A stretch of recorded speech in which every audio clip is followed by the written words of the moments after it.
it was 3 months after the strike. We'd had dispatches from the north.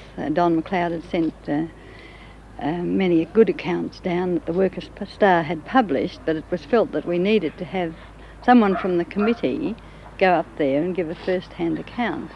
And Peter Hodge, as secretary, was felt to be the one who should go. And little did he know, as he stepped on the plane here, what was awaiting him at the other end.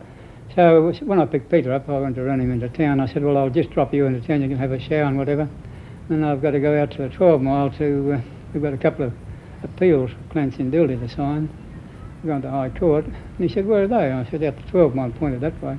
Where's town this way? Oh, he said, well, I'll go out there after all, I've come to see them. So we didn't go to town, we went out to meet the people. Well, we just pulled in and I introduced Peter and he'd only said, good afternoon, friend. Somebody said, it's a motor car coming, looks like a copper. And sure enough, Billy Kane, delegate his agent, to come, pulled up with the police, driving the policeman, he jumped out and he arrested a pair of us out of hand. I've been within 5 days of a congregation of blackfellows.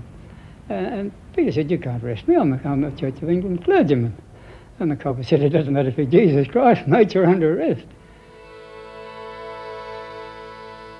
And on the way in, Peter turned to me and he said, am I awake?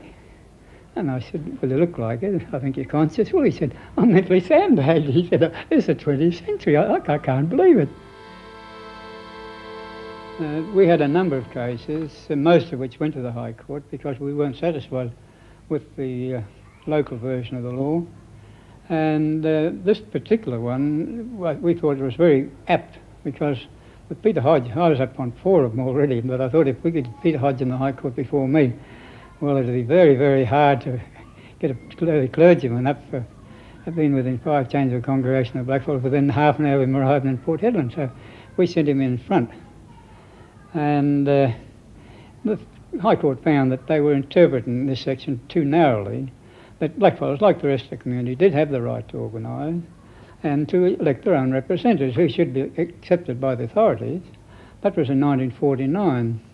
Now, I was elected by the blackfellows to act and speak for them in 1942, and now this is 1985, and I'm still not recognised by them despite a High Court action.